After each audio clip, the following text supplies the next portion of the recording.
Hi, it's me, Anya, and welcome back to Cozy Room Podcast. Hey guys, it's Artie. Welcome back to Cozy Room. Womb, girl. Woo, girl. Hey guys, welcome back to Cozy Room Podcast. This is not a real episode. It's more so like a bonus event because I've been noticing something, okay? I've been noticing an alarming amount of mom life hate, motherhood hate from women who most of the times are not even mothers. Okay, there's no foster care, there's no child to be, there's no child out. And I completely understand that everybody's experience of being a mother is completely different. Nobody's identical completely, but at the same time, I'm not blind or deaf to these social media platforms.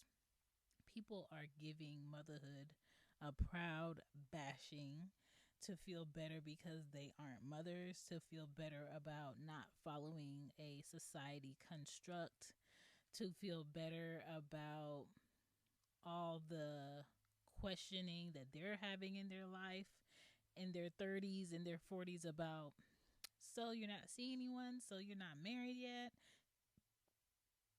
so do you ever want kids? Do you know you're getting older, you need kids? Like, I understand that type of pressure, but to completely come on a social media platform and just spew out all this hate about motherhood and you were never a mother. Now, I am not talking about the women who have experienced being pregnant, experienced labor, experienced raising a child from infancy all the way up to 1 year old, and you feel like, oh my God, thank you. I didn't kill this kid. And then the second year, oh my God, thank you for a second year where this child has not died. And after a while, you start to feel like, okay, I have a hang of it. At least I did. And I understand that kids are a lot. I understand that kids are demanding. So I'm going to be fair, okay? I'm going to be fair and tell both sides as a mom of two, okay? Listen, I'm not going to lie to you and say that motherhood is for everyone. It ain't. These are real realities of motherhood that I'm about to tell you. So, get ready. Get ready to clown around. Hey parents, I'm Shan, mama of the girls, on Cozy One Podcast, giving you the real on parenthood. Because books, TV, shows, and movies give you all the fluff, and we can't do nothing about that. All right, so I want to start off with the pros of being a mom because I feel like the cons are easy. So, the pros of being a mom is you get to see yourself in human form with someone you chose to have a child with. And I think that's very exciting to see my child's expressions, to see their features, to see how tall they might be, to see her dad hair type and my hair type mixed together, to see if they have my mom's features or my dad's features. So that's very exciting to witness. Also, you get to create your own bestie. Okay. A lot of people may have grew up without siblings, and then you kind of get to experience how siblings would act if you had a younger sibling when your child is like 6 or 7 or 8. I wrestle with Anya all the time. So I had older siblings, but I never had a younger sibling. So now for me as a mom, it feels like I have a sister in the house. So I kind of enjoy that sometimes. And sometimes it gets annoying. What else? You get to create your own family. So a lot of people may have had a big family or a small family, or that family wasn't really loving. They didn't get together a lot. They didn't go on trips together. You get to change that if you want to as a mom. You get to be the family to your child that you didn't have, right? So that's another fun thing about being a mom. And you get to see your child learn in real time. For me, that's one of the favorite things that I like about being a mom is watching my child figure out things. I have a child that really loves numbers and math. That was never my thing. I have a child that likes to write, that reads everything. Both of my girls are reading pretty good for their age. They like to be outside. They like to ride bikes, scooters. They like to dig in the dirt in the backyard. So I don't have any girls that's just like, oh my God, no, we're not playing in the dirt. Like they be in the dirt, like dirty nails, dirty clothes, everything. They like to paint. They like to draw. Um, I actually have fun on the weekends with them, like whether it's going for ice cream, shopping, or just going to do like different projects around the city or the park. I have an excuse to be in the park and actually be on the swing because my child is on it. You know what I'm saying? So I love that. It just gives me something else to do that I probably wouldn't do if I didn't have kids. And I always think about this like, realistically, if I didn't have kids, it's not like I would spend less money. I would probably spend more money doing fake fun adult stuff. And to me, fake fun adult stuff is all of the things that's going to make you see a doctor in the future. Like I'm not a big drinker. I don't like to be at lounges, at a bar. I don't date a lot. I don't like parties. I don't like clubs. Um, I'm not trying to go to every event in Atlanta. I don't like being around a lot of people. So what would I do with my personality if I didn't have kids? I would be bored. Probably be buying more clothes, more things to be in a high rise apartment. I probably wouldn't get a house. I probably wouldn't pick up gardening. Um, I just, the kids just make me dig more into who I am already. And so that was a big help with having kids. Also, you get to have an excuse to forever go trick or treating. Like you don't want to be the adult going house to house getting candy, but if you have kids, you have an excuse to. Some more pros is um you get nicer home and room for more activities. So like I was saying, like if I didn't have kids, I'd probably be overseas designing, working, being around people who are probably smoking cigarettes or drinking a lot or doing the same mundane adult things, not being very family oriented. I probably would have been rude, short tempered, lacking a lot of empathy for people because, all I would have to do is worry about myself if I didn't have kids. So kids just really made me more picky about where I wanted to live, how big I needed my home to be, what amenities I needed. Do I need a yard? Does it need to be fenced in? Do I want a dog? Do I need to get patio furniture? Do I need to get a bigger sofa? What type of table do I need to get? Like, it just made me more of a particular homebody and have an appreciation for what goes into making a house a home. Shout out to Luther Vandross. You get to do at home parties and save your money. Well, not a lot, but it's better than spending $500 at Catch a Air or what's that place? Chuck E. Cheese. And it's just pizza and some mascots dancing and bad kids playing games all in the background. I get to rent a jumpy thing for the backyard, the big backyard that's fenced in. They drop it off.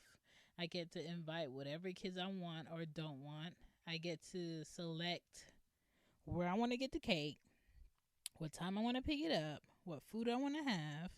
There's no time limit on how long I could have this party, what time I could start this party, what day I could celebrate her birthday. So like I love that. So yeah, I could have at home parties with a purpose.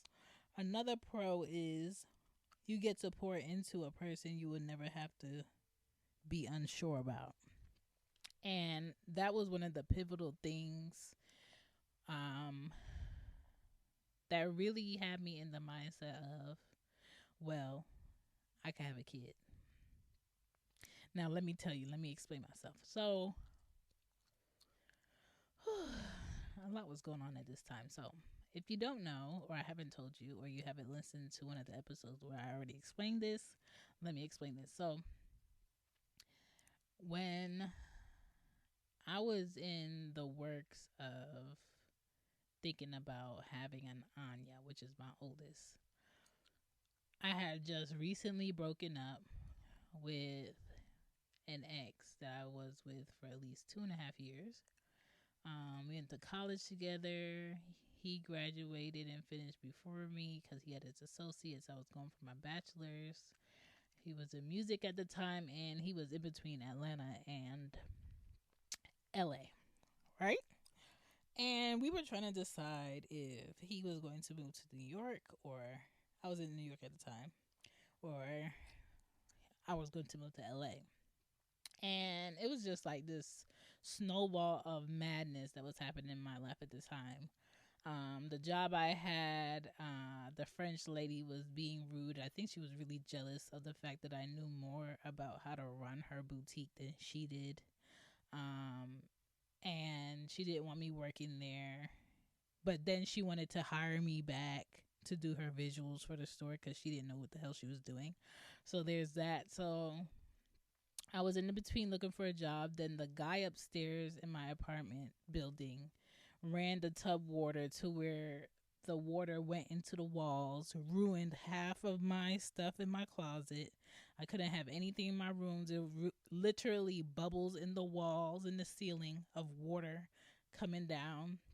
I had to empty my room in the apartment, put the stuff in storage, go stay at my cousin's house in Philly temporarily, not know what I needed to do. Then I had a boyfriend at the time that was like, so let me just move all your stuff to LA. I live in New York. I don't drive. I don't have a license, and I don't have a job out in LA. And you work in a way of, I will completely depend on you. And anything can happen. It's a relationship. It's not a marriage. And I just couldn't see myself moving all the way out to LA and depending on a man for the first time without any family or friends out there. To me, it was like suicidal. And I'm not saying that something horrible is going to happen when I come out there. You're not going to want to be with me. I'm going to be stuck. I can't pay for a ticket. I can't move on myself. Like, it would be a disaster. The only way I was going to move out to LA is if I can transfer a job that I had in New York, definitely with a pay that I'm expecting, be able to support myself while trying to do life with him. That's the only way I would do it. Like, I didn't see myself moving across the country to live with a man that I was in a relationship with that I've never lived with before and not have any car, license, job, or family and friends. Like, it was crazy to me. And for the life of me, he couldn't understand that. So it was like a silent breakup. Like, it wasn't like, okay, we're broken up. From his side, he just basically shut down on me. He wouldn't talk to me. He wouldn't answer my emails. But he was calling my friends to tell them Happy New Year. I remember he called my mom to tell her Happy New Year, but you won't respond to me. Who does that? So that was that. So I was experiencing a breakup. My grandfather died. We had a funeral for him. So it was like a lot of family and friends of family at the house for like dinner and stuff and coming from the funeral. And one thing led to another, and someone I knew, a friend of the family that liked me a lot, but I ignored him because one,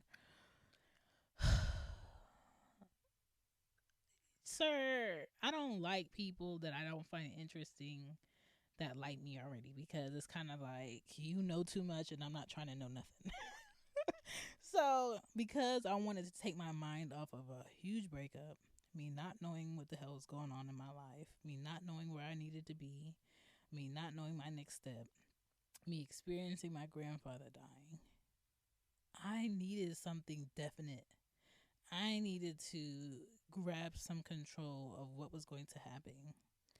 And I wasn't purposely saying, yeah, give me a kid, but I was not preventing a child from happening. And so that's how I got Anya. And so I needed someone that I could be sure about. I needed someone that I could love and be sure about. I was just tired of investing and pouring into people and relationships that can just get up and go. And so that was a lot of my intentions behind becoming a mother at that time, is because my life was out of control. I felt like in my head, I can take care of a child no matter what happens. I already lived in New York for 6 years. I graduated college. I've got the experience of what New York is like. I need something new, and I need something I can be in control of. And yeah. So, yeah, children are a definite pour in thing that you would, well, not the thing, but a human that you don't have to question. And so, yeah, that's a pro for me. You get to create a child / adult that will be able to help you when you are in old age later on in life. And a lot of people don't think about that. A lot of single people don't think about that. You brag about being single. You brag about living your life YOLO. You brag about not having to think about anybody else. But what are you going to do when you're in your 40s and you get some health risk where you just need one-on-one care and there's nobody there because you're not in a relationship? Your parents can't take care of you. You may have the money, but you don't have the people. You don't have people that really love you when you're in a situation where your health is on the line. What happens when you're single in your 40s and you have no one but your body is deteriorating? What happens to when you're single in your 50s and your 60s and the taxes on your house is going up and you can't pay it, and so you have to downgrade and maybe get you an apartment? But even with that, the apartment rent can go up every year or every 2 years. And so who wants to be a 40-year-old, 50-year-old, 60-year-old, or 70-year-old always having to move to find the cheapest option so you can survive, when you could possibly raise children for at least 20 to 25 years of your life? Pour into them, teach them. Maybe they'll do something better in their life, where if you do need them and you are not prepared with the proper retirement, the proper plan, if you didn't do the right investments, at least you have kids or a child that can help you or move in with you or come take care of you when you're sick. Y'all single people don't think about that. But that is a pro. Parents feel more fulfilled and accomplished when they're great parents. Okay. There's a lot of single, unfulfilled people out here. That's why they're addicted to Instagram. That's why they're addicted to doing TikToks. That's why they're addicted to being in the mix outside and being at the party, because they don't have anything else in life to do. That's how they get their relevancy. Okay, that's why they're in everybody else's business, because they don't have nothing going on with them. I was seeing who texted me. You have one less life pressure when you're a mom, because in society, society does push women to go to school, get a career, get a man, get married, have a baby, have a family, be a great mom, have a nice house, dress nice, lose weight. Like, it's all these society pressures. But if you really have a kid, that's one thing nobody can tell you about. Period. And I got two of them. You get temporary bigger boobs. Okay, that's a plus. You are lower risk for cancers. I'm not saying you can't get them, but it's a lower risk when you're a mom. You get an increased appreciation of life. You get to be a kid again with your child. And it's good character building to have a child and learn more patience and learn, what your mom meant when you were a kid when she said this, because it's one thing to be told it, but it's another thing to experience it. You always have an excuse to dip out forever, whether you're at work, whether you're in a meeting, whether you're at a party, whether you're at a housewarming that you don't like and you want to leave. You always get loved on. If you treat your children right and they're not really ticky and they embrace it and you guys have a great relationship, you always get loved on. Okay? And last but not least, under my pros, you have a greater understanding and appreciation of your own parents when you become a mom. Guaranteed. Now, this ain't a real episode, but I'm going to jump into this table topic. All right, it is table topics question time. I have 2 questions here. The table topics questions that I am using is called Do It Yourself Therapy. You can find more about table topics cards on tabletopics.com. And if you would like to use a code, DM me either on TikTok, IG, or Twitter for the code. All right. Okay, first question. Whose parents did you wish you had? I've always wanted the Cosby parents, because I just felt like the house was built on education, love, and just good blackness. I always wanted that. Okay. Next question. If you're feeling low, what's your trick to feel better? A new plant, ice cream, or a paid day off, or some more money? Let's get back into the show. It's a bonus. Hey guys, I hope that you're enjoying the show. This is Cozy Womb Podcast, and I just want to let you know that there is show merch. Where? Cozy Womb Shop with Teespring. And don't forget to check out the podcast books on lulu.com. Now back to the show. Thank you for tuning in to this one woman show, one woman podcast. My name is Shan, and I am the mom of the girls. And if you would like to know more about me and these podcasts, check out shanbpoddin.com and my TikTok. Hey sis, if you don't like getting attention at the gym or while running errands, you might want to skip this ad. But if you're like me and love to be asked, where did you get those leggings? Or that hoodie is cute, where did you get it from? Well, then let me tell you about 1977 Hustle Lane. 1977 Hustle Lane is where fly gear and dope culture live. From your leggings to your tanks and of course to your hoodies, they will always have you feeling and looking your absolute best. So stop what you're doing and go check them out at www.1977hustlelane.com, on Facebook at 1977 Hustle Lane, or on Instagram at 1977 Hustle Lane. I promise you won't regret it. Let's talk about the cons of being a mom, because this is Cozy Womb Podcast, and on Cozy Womb Podcast, I am honest, and I'm going to tell you the truth, okay? I'm going to tell you what the books don't. Being a mom can be lonely. It's a thankless job at the beginning. Once your children get older, they'll be able to thank you and show you gratitude for what you did. It's very exhausting. It can be an emotional roller coaster, especially if you have girls. It's a constant self-checking. Am I doing enough? Is my child normal? Is something wrong with my child? Is my child being bullied? Is someone mistreating my child when I'm not there? Do I look like crap? Is someone judging me as a mom? You could feel guilty instantly for doing self-care on yourself. Just like maybe once a month or twice a month, you taking off a day and leaving your children with someone for 2 days makes you feel so guilty. Postpartum depression is a thing. I had that with my second child.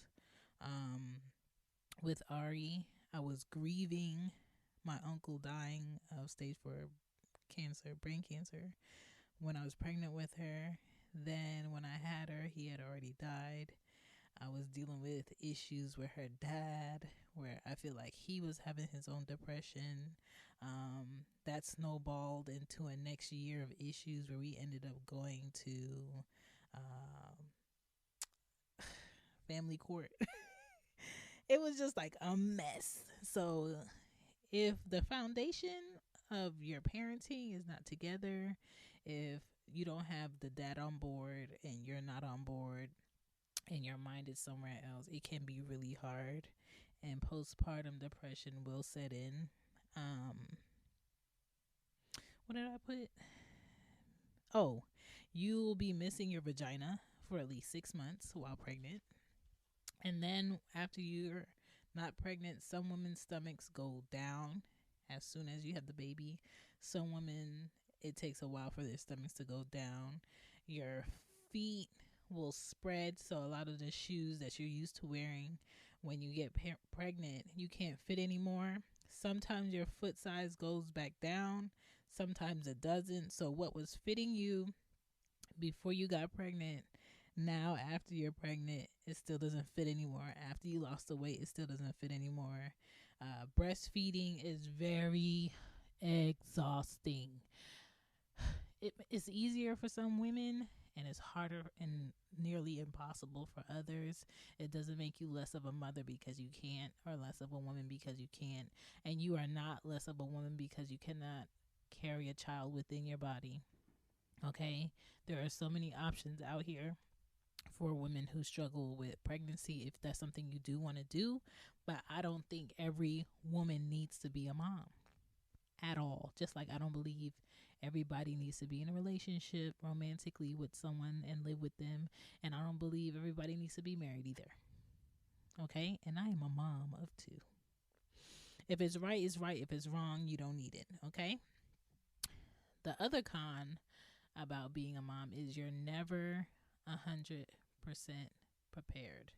So stop trying to reach this invisible mountaintop of being prepared for motherhood, because you're never 100% prepared for a child that you haven't seen, you haven't dealt with, you haven't experienced through the night, you haven't experienced for a whole week, you haven't experienced for a whole month, let alone a year. Stop beating yourself up. Friends without kids may wonder where they fit in and might pull away from you without explanation. Happens. Doctor appointments means time away from work, which means less money, which means more of a problem with your boss, more conversations with HR.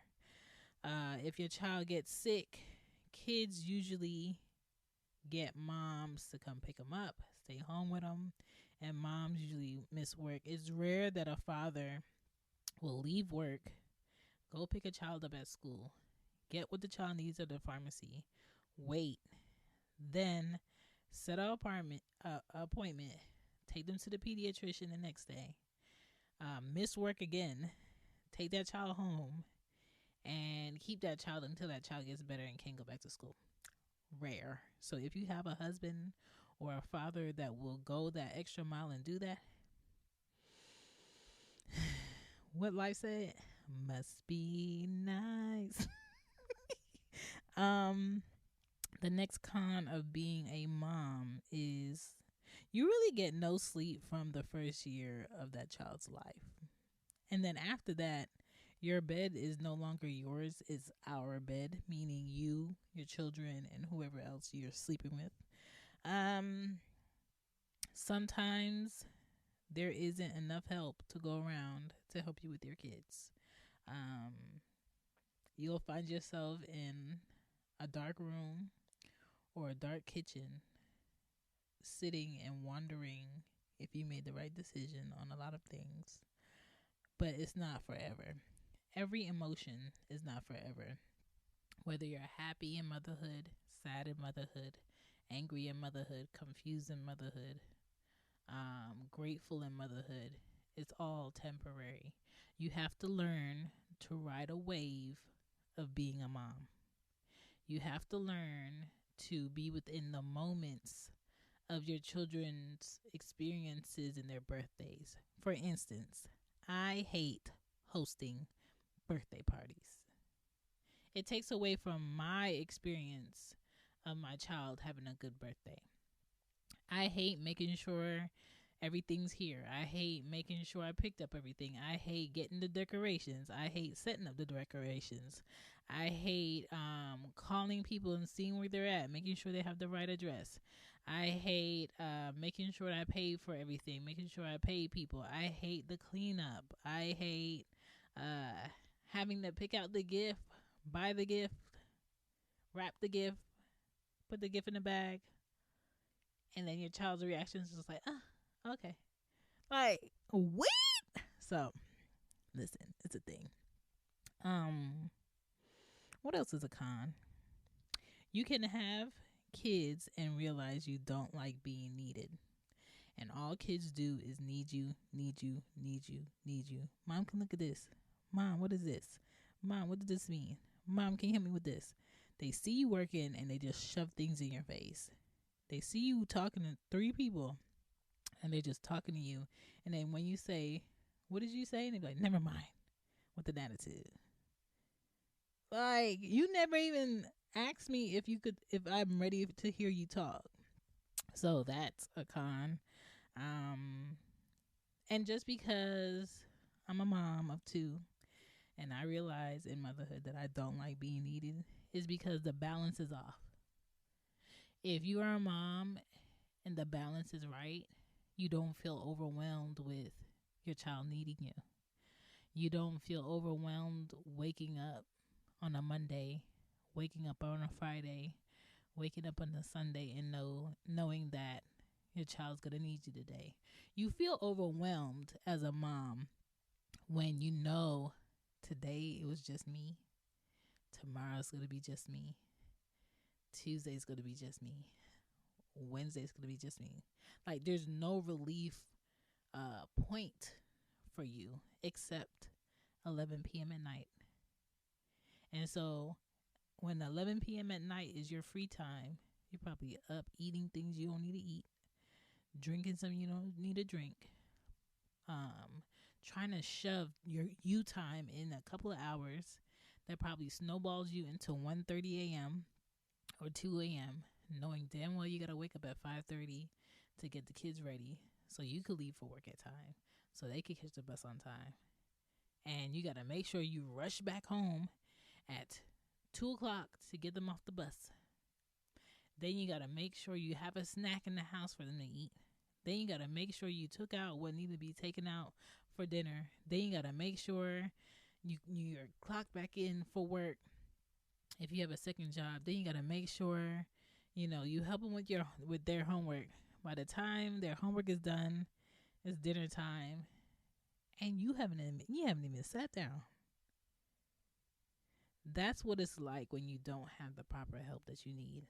And don't listen to this and say, well, that's why you need to be married first. Because, listen, a lot of men are married to moms of their children and they don't lift a finger. They don't help with homework. They don't wash dishes. They don't cook. They don't do laundry. They don't get these children ready for bed. And they come home and they expect their food on the table. And they expect that mom to be happy and smiling. And they expect a clean house. And they expect these children to be in bed. So don't sit there and assume being married is going to fix it. Because there are a lot of single mothers in marriages. Okay?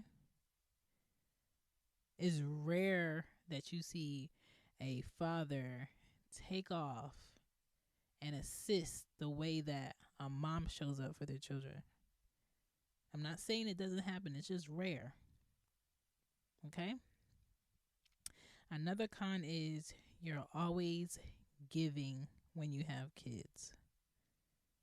All right? You have to sneak and eat your snacks in your room closet or in your personal bathroom or in the driveway of your truck or do a late night run to the grocery store to pick up the thing you want. Hide it in your truck. Once you know for sure your kids are asleep, open the door, run to the driveway in a t-shirt and your drawers, go get it out, and sit on the couch and enjoy it. That's a con about motherhood. You gotta hide the stuff that you really want for yourself. Kids may ruin your furniture. I'm on my third couch, and the girls are just 5 and 9. Okay. There's lots of old booger marks on my walls from Ari, the one that looks very sweet and innocent on Cozy Woman Podcast page. Her, yeah. Anya has never drawn on a wall as a kid or a baby. Anya has never picked her nose and wiped it on a wall. But this second kid, and she does this at my house only. She doesn't do this at her dad's house. She put marker on her stuffed animals, which gets on the pillowcases and the pillow and the mattress. I had to wash it. I had to scrub it out. My 9-year-old eats like an animal, so there's stains all over her clothes. I have to hide new clothes from her so she doesn't wear it around the house and mess it up or go outside and put holes in the knees. There's always holes in the knees of her pants. She has the thighs of a 13-year-old. She got that from me. So I can't buy her child tights because after 2 washes, they don't fit. She doesn't like skirts. She likes pants. She has no integrity when she gets dressed. I'm always checking her on tucking her shirt in, buttoning her sweater, fixing her pants leg, tying her shoes, lotioning her face. Did you put on deodorant? Did I mention that she has hair under her arms at 8? Okay. If you have expensive bedding, go ahead and fold it up, pack it up, put it on the shelf, and put something on your bed that you don't really care about if you're still dealing with kids coming into your bed in the middle of the night. To be honest with you, I did not invest in buy a crib because I thought the idea of a crib was irrelevant. I got a pack and play for Anya, and I got a pack and play for Ari because they could grow into it. I can take it outside. I can take it to a park. I can put it in the truck easily. I can take it to somebody else's house. Cool. The idea that you think I'm going to get up out my bed every time this child coos, cries, or I need to see if they're still breathing is ridiculous. I slept with Ari and Anya in my bed for the first year of their life, and I did not roll over on them babies. There were a few times earlier on where it was just me and Ari at the house, and I had to shower with her just so she could relax. So I could kill 2 birds with 1 stone by bathing her and bathing myself. And listen, that soap was soaping because I almost dropped her at least 3 times. But I didn't drop her in that shower.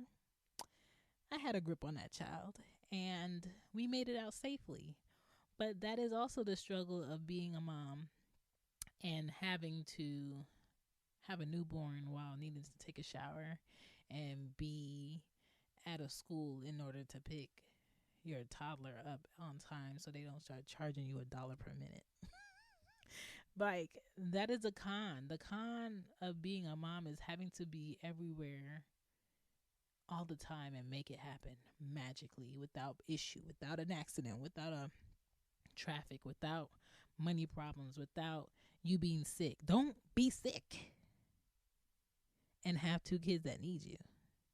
That is the hardest thing. That is like the main thing that makes me feel super single is being a mom, my children needing me, and I'm sick. and I feel like crap and I have no energy and all I want to do is get one more hour of sleep in, but I can't be in a house where my kids have to fend for themselves and they're not able to.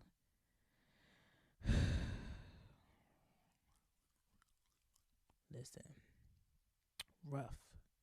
Okay, so that's a major con of being a mom. Your body is never the same after you have a child. Okay, the people you see on TV and magazines, they have a crazy trainer. They have somebody that works out with them 6 days a week. They have a strict diet. They also go get body work done. And it's a lot of airbrushing going on these pictures. So stop this facade of, oh, I want to have a baby, but I don't want stretch marks. So I'm going to do this. I'm going to buy this. I'm going to lay in this bath. I'm going to rub this oil. Listen, if Anya was born on the day she was supposed to be born, which was November 19th, I would have went through my first pregnancy with no stretch marks, a beautiful stomach, a round pound. But because she wasn't ready and she stayed in there one more week and was born on the 26th of November, which fell on a Thanksgiving, I was pissed. I had stretch marks. Okay. I had Anya at 41 weeks. Okay. What's so crazy is that I think back at it, if she would have came on the 19th, I would have had 2 kids that were born on the 19th because Ari's birthday is April 19th. And she was induced because she was past her due date. So that is where this podcast name comes from, The Cozy Womb, because both of my kids were late and I had to be induced for both of them. I have never experienced my water breaking by itself. I have never experienced a baby telling me when they're coming naturally. I was on drugs both of those labors. Epidural me, please. Okay. I am not ashamed. And the last con, but not the least, you are always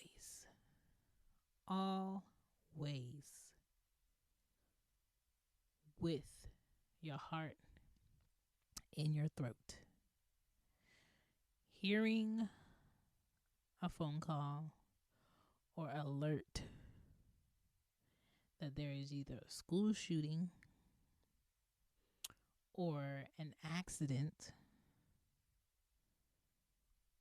or your child is with the other parent and it's not close and you are in fear that something is happening to your child and you have no idea what it is and you're going to find out later and it's going to be too late.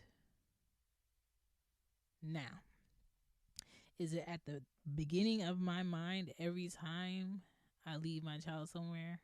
No, but it is always somewhere in my mind and every day because my children are girls. They're brown-skinned girls. And in this country, I live in America, when it comes to missing brown girls or brown girls being harmed, they rarely ever get news play. And the story is always twisted. And they're always forgotten about. So, those are the cons of motherhood. But I just want women to be aware of their words on platforms today that are easily accessed by young girls, young moms, new moms, older moms, their moms, where they're going in on motherhood, probably putting fear into a pregnant woman because you see motherhood as a complete negative and no positives. So just be aware of that. Pull back a little bit. And if you're going to give some cons, go ahead and throw some pros in there. Because if motherhood was so horrible, y'all would not be here at all. My name is Shan, and this is Cozy Woman Podcast. Thank you guys for listening. Thank you for giving me your ears. Please share this podcast. I need more listeners. I need more people knowing that this podcast exists. Thank you if you're listening on Apple. That's my number one platform that my listeners listen to on. Spotify, Google, Radio Public, Good Pods, Red Circle, Anchor. I don't know where you're listening to this on, but thank you. I appreciate it. And I will catch you on a Monday. Peace. Bye. Bye.